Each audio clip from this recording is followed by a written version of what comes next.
Hello students, this is Asma Mushtaq from the EEVIBES, and in this video lecture I'm going to describe another type of the transistors, which are the FETs or field effect transistors. There are two types of the field effect transistors, just like the BJTs, where you have the P type and N type transistors. FETs are classified into N channel and P channel transistors, and the basic structure is shown over here, where an N type material or an N type substrate is having two parts or two portions of the P type material diffused on it, and it can be seen that the leads are connected at the N side, upper end, and the lower end, and similarly on the side where both P channels are combined together, and it can be seen there is a connection present on it. When we diffuse a P-type material on an N-type material, this is called the N-channel FETs. Similarly, when two N-type regions are diffused into the P-type material, this is called the P-channel FETs.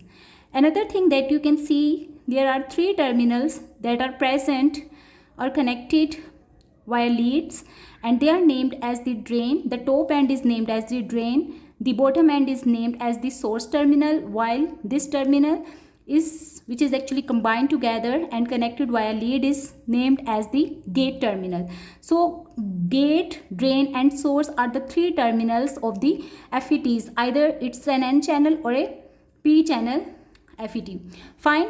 Now here is the symbolic representation of the N channel JFET, and it can be seen that it is opposite to the N channel BJT, where the emitter terminal points outward. So for the N channel FET, we can see that the gate terminal or the arrow points inward, while for the P channel FET, the gate terminal is pointing outward. Okay, so this was the basic introduction of the field effect transistors. Now let's see how we can actually perform the basic functionality or how they operate. So the basic operation of FET can be seen that here we have taken an N channel FET, and this is the gate terminal.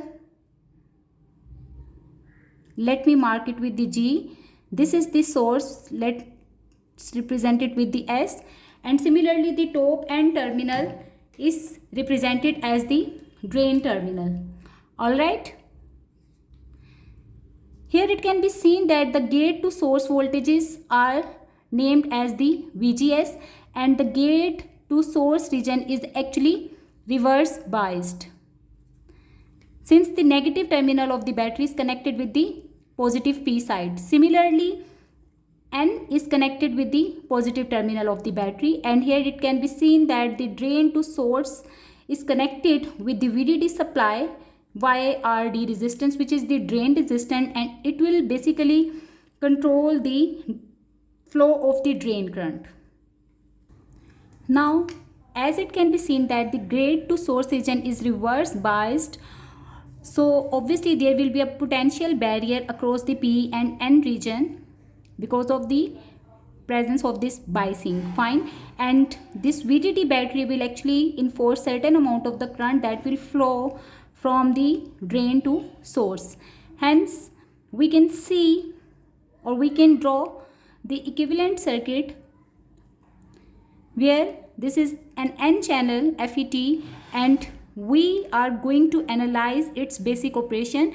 Understanding the basic operation, what we have done, we have made gate to source voltage is equal to 0, and it can be done by grounding the gate terminal directly. So in this case, VGS is equal to 0 volts. There is no reverse biasing present across the gate to source, and the only battery that is connected or the only energy source is actually VDD, which will be controlling the drain current. Okay, so let's draw the output characteristic curves of the FET, which is the graph between the VDS, drain to source voltages, and the current ID. So y-axis is marked as ID. Fine. Initially, when VGS is equal to 0 volts, we will say that there will be the small amount of the current of ID that will start flowing. So with the small increment in VDD, the small amount of the ID will flow, and as you will keep increasing the value of VDD, obviously ID will increase, and we can see the characteristic curve or the relation between the VDS and ID will be following the Ohmic law, just like that over here. And we will reach to a point where the further increase in VDD will not increase the value of ID. Fine. This is a very important point, and if I do mark it on the characteristic curves, we can mention it with the point A, and corresponding to these values of the VDS, these voltages are named a specific terminology or the specific term which is called the pinch of voltages, and they are marked as VP. So VP is the value of the VDS that make the ID current constant, which means that with the further increase in the VDD, ID will not increase and it will retain a constant value. Pinch of voltages are mentioned as that voltages. Okay, and the amount of current that is flowing at this point, or the value of the ID at VP, is termed as IDSS, which means that drain to source current with the gate shorted. Fine. This region of operation of the characteristic curve, where there is a direct relation between the VDS and ID, is named as the Ohmic region. Okay, and this region where ID remains essentially constant is named as the active region or the constant current region.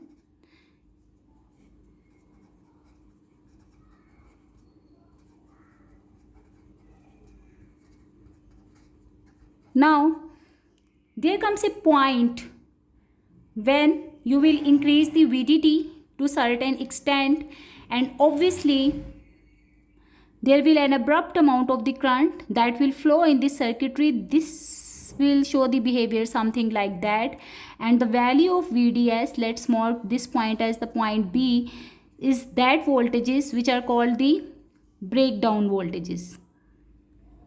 Okay, so here the breakdown occurs, and obviously it is very difficult to bring the device back to its normal operating mode after the breakdown region is achieved.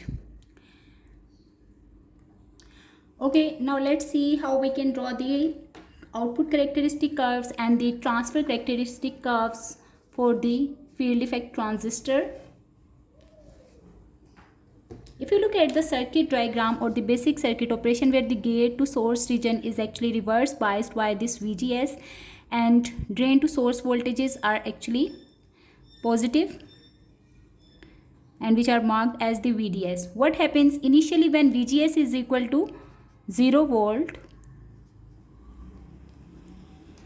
Then obviously if you draw the output characteristic curve, which is the graph between the VDS and ID, then you will get a curve something like that, and then obviously this current will level off and you get the constant current region. Basically the voltages at which, or the value of ID,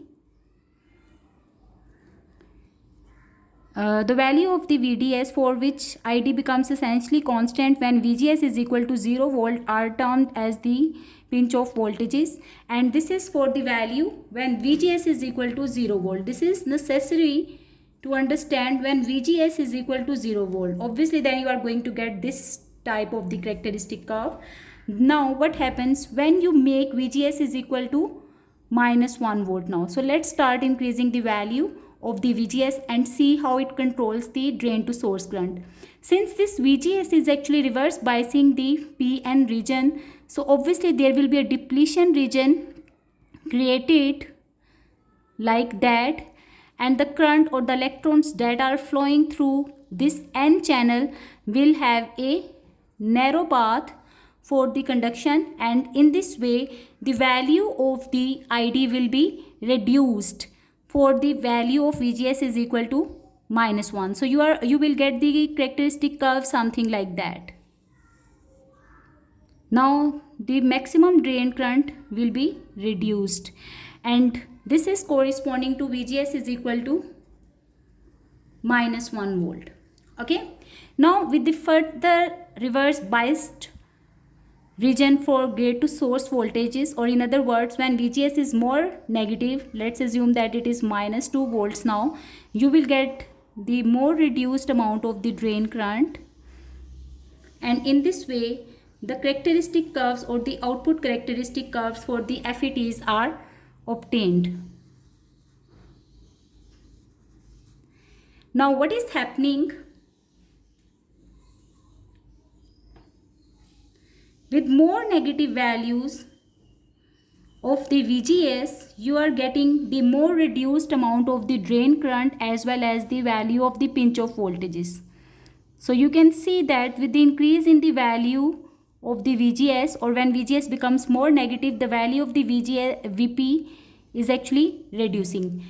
Hence there comes a point when the drain current stops flowing. Why? Because the depletion region widens enough that these two channels or the depletion regions overlaps, and there is no path from the drain to source for the conduction of the current. So these will basically overlap something like that, and there will no path or channel will left behind for the conduction of the drain current. So the value of VGS at which ID stops flowing is called the VGS off.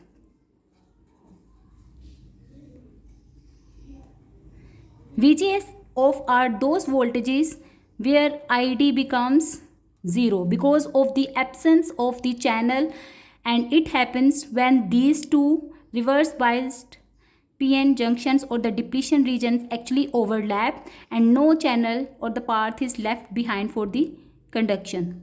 Thank you for watching.